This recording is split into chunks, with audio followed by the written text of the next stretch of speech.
오늘 이야기가 하나님의 능력으로 연약한 모든 것들을 회복하고 점점 더 왕성해지고 복이 넘치는 귀한 하루가 되기를 간절히 축원합니다. 사람이 연약하고 부족하여서 죄를 지을 수 있습니다. 그런데 하나님은 우리에게 환난을 내리시고 징벌을 내리시지만 그럼에도 불구하고 하나님의 회복의 능력, 회복의 은혜가 우리의 삶에 있음을 우리는 기억해야 합니다. 오늘 우리가 지난 시간에 읽었는데요. 다윗이 밧세바와 간음함으로 말미암아 그가 아들을 얻을 수 있었지만 하나님의 심판으로 말미암아 첫 번째 아들은 죽게 될 것이다 라고 이야기를 하는데요. 오늘 말씀을 통해 두 번째 아들인 솔로몬을 이렇게 잉태하고 그를 낳게 됩니다. 성경에서 보면 가장 사랑받는 자, 그래서 그의 이름을 여디디아라고 표현했는데요. 하나님의 은총과 하나님의 사랑이 우리의 삶에 가득 넘치는 귀한 시간, 복된 시간이 될 줄 믿습니다. 12장에 보면 솔로몬이 태어난 이야기를 기록합니다. 그래서 다윗이 아이를 낳는데 죽습니다. 우리아의 아내가 낳은 아이가 여호와께서 치심에 신이 앓다가, 그래서 다윗은 그 아이를 위해서 금식하며 간절히 기도합니다. 그런데 아이가 이래 만에 죽었습니다. 사람들은 아이가 죽자 걱정합니다. 아팠을 때 다윗이 그렇게 금식하며 울며 기도했는데 아이가 죽었다는 소식을 들으면 절망하지 않을까라고 생각했지만 다윗은 아이가 죽었다라는 소식을 듣고 다시 이 모든 자리를 떨쳐버리고 일어나 다시 현장의 삶으로 돌아갑니다. 우리가 기도로 해결할 수 있는 모든 문제는 기도하며 하나님께 맡기면 되지만 이제 끝났으니까 새로운 삶을 시작하면 된다는 것이죠. 그리고 이제 하나님의 놀라운 능력과 은혜로 두 번째 아이, 곧 다윗과 밧세바 사이에서 두 번째 아이를 낳습니다. 그래서 그 이름을 솔로몬이라고 지어줍니다. 여호와께서 선지자 나단을 보내서 솔로몬의 이름을 여디디아라고 불러주셨습니다. 여디디아의 뜻은 하나님께서 가장 사랑하시는 사람이라는 뜻입니다. 12장의 마지막 내용은 다윗이 낫발을 쳐서 점령하는 겁니다. 요압이 암몬 자손의 낫발을 쳐서 그 왕성을 점령하게 되었습니다. 이제 요압이 내가 그 왕성을 점령하면 나의 도시가 될 것 같으니까 내가 이 영광을 취할 수 없다라고 이야기하며 예루살렘에 있는 다윗을 불러 당신이 이곳을 점령하소서라고 이야기하는 거죠. 그래서 다윗이 그 자리에 나가 낫발을 쳐서 점령합니다.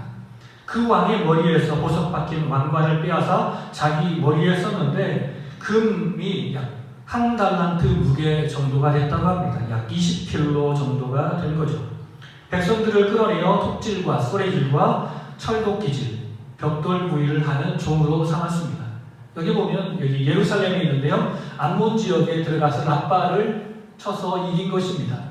요압이 충분히 승리할 수 있었지만 모든 영광을 다윗에게 돌리기 위해서 다윗을 불러서 이렇게 전쟁에 승리할 수 있도록 이끌어 주었죠. 이제 사무엘하 13장의 이야기는 압살롬의 반역의 이야기입니다. 다윗이 밧세바를 간음함으로 말미암아 하나님께서 이 집안에 계속해서 칼이 이어지고 그리고 또한 어려운 일들이 이어질 것이다 라고 예언했는데 그런 일들이 조금씩 나타나고 있습니다. 암논이 다말을 사랑해서 다말을 범하다. 압살롬의 누이 다말이 예쁜 사람이었는데 이 암논이 다말을 사랑했습니다. 암논의 친구 요나답이 암논에게 다말을 취할 방법, 나쁜 방법을 가르쳐 준 거죠. 그래서 암논이 다윗 왕에게 부탁해서 자신의 몸이 아프니 다말을 불러서 다말이 우리 집에 와서 과자를 구워주면 조금 빨리 낫겠습니다 라고 이야기합니다. 결국 이 다말이 암논의 집에 갔지만 이 암논이 다말을 강간하게 됩니다. 이후에 암논이 다말을 사랑했으면 큰 문제가 되지 않을 텐데 이전보다 더욱더 미워했다라고 이야기합니다. 그래서 압살롬이 다말의 사실을 알게 됩니다. 다말이 자기가 입은 채색옷을 찢고 잭을 머리 위에 덮어쓰자 압살롬이 다말의 사실을 알고 지금은 잠잠히 있으라라고 이야기하며 나중에 복수할 것을 계획합니다. 다말이 압살롬의 집에 거하고 다윗이 그 사실을 알고 심히 노합니다. 압살롬의 복수, 약 2년 후에 다말이 강간을 당한 약 2년 후에 에브라임 바알하솔에서 압살롬이 양털을 깎는 일로 모든 왕자를 초청합니다. 이스라엘 백성들에게 이 양털을 깎는 날은 축제와 같은 추수감사절과 같은 절기였습니다.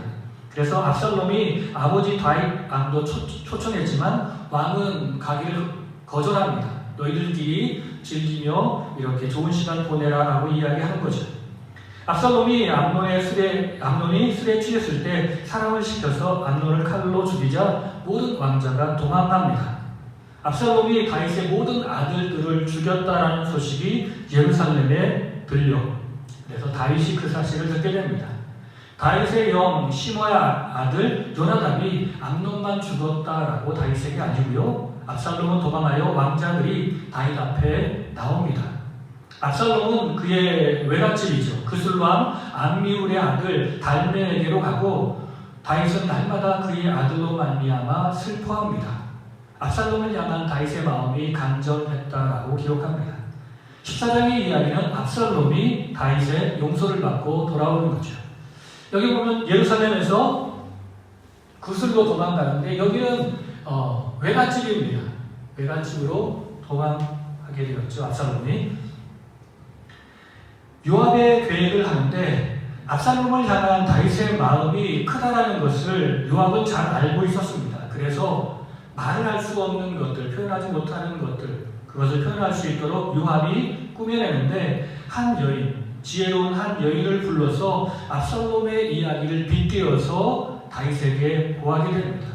두 아이가 있었는데 한 아이가 죽게 되고 한 아이가 도망갔는데 다른 사람들이 그 살아남은 아이도 죽이려고 하기 때문에 어떻게 해야 될지 모르겠다라고 이야기하자 다윗은 그 아들을 살려주는 것이 옳다라고 이야기합니다. 그러면서 당신도 그렇게 행해야 된다. 이 모든 것은 요압이 계획해서 나를 보냈다라고 이야기합니다. 결국 다윗은 요압을 불러 압살롬을 예루살렘으로 데려오게 합니다. 요압이 그술로 가서 압살롬을 데리고 오나 다윗이 압살롬을 만나지 않겠다라고 이야기합니다. 오늘 말씀을 통해서 우리가 깨닫는 교훈은 하나님의 심판 중에도 하나님의 자비하심이 우리의 삶에 있다는 겁니다. 그래서 다윗과 밧세바 관계에서 첫째 아들은 죽었지만 그럼에도 불구하고 두 번째 아들 솔로몬을 하나님께서 은혜로 주셨습니다. 그렇습니다. 주님은 자비로운 하나님이십니다. 우리를 사랑하시는 하나님이십니다. 그러므로 항상 우리는 연약하고 부족해도 주의 자비하심과 주의 은혜를 의지해서 주님과 가까이 하는 삶을 살아야 할 줄 믿습니다. 두 번째는 부모의 죄가 자녀에게 큰 영향을 미친다는 겁니다. 다윗의 가늠한 죄가 사랑하는 아들 암논에게 똑같이 영향력을 미치고 결국 아들도 가늠하는 인생이 되었다는 겁니다. 그래서 우리가 하나님의 말씀대로 살아야 되는데 특별히 사랑하는 자녀들 앞에서는 더욱더 철저하게 말씀대로 살아가는 삶을 보여야 할 줄 믿습니다. 세 번째는 둘 사이의 관계를 회복하는 사람이 있어야 공동체는 행복해집니다. 다윗과 압살롬이 이렇게 사이가 소원해졌는데 요압이 그 어려운 관계를 회복하기 위해서 열심히 노력하는 그 모습을 우리는 보게 됩니다. 하나님과 우리의 관계가 소원해졌을 때 예수님께서 중재의 역할을 담당하시며 항상 사랑으로 화목으로 우리를 이끌어 주셨습니다. 오늘 우리의 삶도 세상에서 사랑과 사랑 사이에서 중재의 역할, 화목의 역할을 담당하는 그리고 세상에 하나님을 알지 못하는 사람들에게 하나님의 사랑을 가르쳐줘서 하나님과 그들의 관계가 회복될 수 있도록 노력하는 우리의 삶이 되기를 예수님의 이름으로 간절히 축원합니다. 같이 기도하시겠습니다. 항상 우리를 사랑하셔서 심판 중에도 우리에게 사랑과 은혜를 베풀어 주시는 주님, 오직 주님의 사랑과 은혜로 우리가 이 땅에 설 수 있음을 기억하며 감사를 드립니다. 오직 주의 자비를 의지하여 날마다 주께 나아가길 원합니다. 우리의 중보자 되시는 주님, 주님의 은혜로 하나님과 화목하게 되었으니 우리가 이 세상을 살 동안 주님을 닮아서 주변 사람들에게 파괴된 관계를 사랑으로 회복하는 일에 앞장서도록 주여 나를 인도하시고 사용하여 주옵소서. 감사드리오며 우리의 유일한 중보자 되시는 예수님의 이름으로 감사하며 기도드립니다. 아멘.